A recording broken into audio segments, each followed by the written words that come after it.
Hello, my amazing fourth graders. We're here to practice the bow hold poem with a pencil. So this is the precursor to using the bow. So we went over this in lessons this week, and so I want you to take any pencil. Mine didn't have points, this one does. I like to have ones that have this little 2 or something right there, just so I know where to put my thumb, because I think that's a great marker. And then that way I also know that I can put my pinky, whether you're playing violin, viola, or cello, I know exactly where to put my pinky because this is the eraser part right here. Okay, so anyway, here we go. We're going to go through the bow hold poem and go through every single line and every step. You can also check my website for more in-depth pictures, or stop the video and go back if you need more practice or you need to see something again. All right, so my friends, you're mirroring this video. Make sure you're always using your right hand. Okay, so that's your plucking hand. All right, don't use your left hand, you'll be practicing backwards. Okay, so first line is middle finger across from the thumb. The way that we found this is that we have the pencil point, or the imaginary pencil point, facing that wall this way. Okay, so you are going to look for that number 2, or look for a little spot on your pencil, and you can use that as a guide. Put that right on the first knuckle of your finger, and you're going to put your thumb right across from there. So middle finger across from the thumb, so it looks like this. Okay. All right, now we're going to flip over our hand. So now the point is facing this way. All right, and we've got 2 fingers holding the pencil. Don't squeeze, you don't have to squeeze, it's just a pencil, it's not too heavy. Okay, 3 fingers, give the bow a hug. I like to hold the pencil with my left hand and then put my 3 fingers down. 1, 2, 3. First finger, middle finger, and ring finger. 1, 2, and 3. Pinky is still up in the air.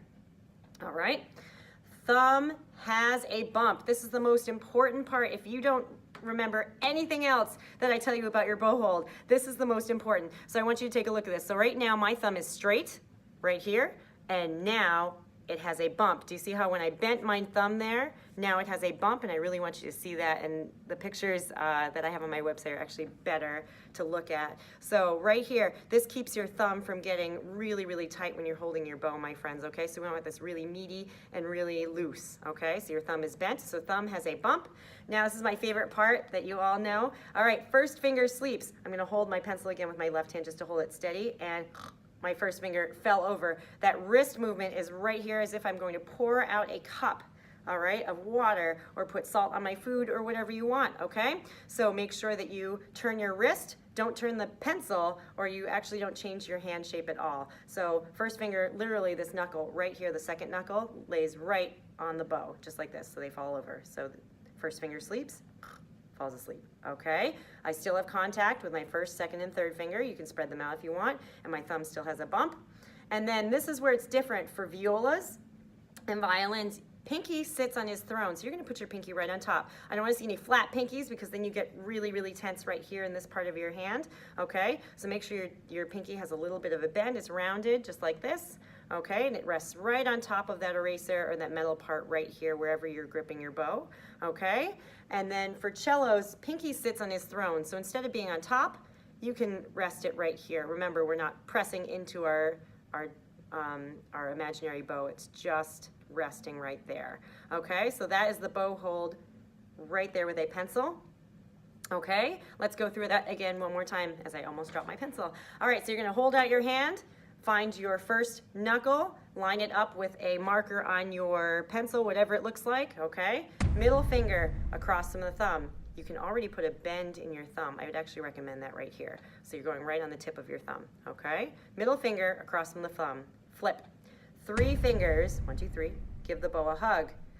Thumb has a bump, make sure that's bent.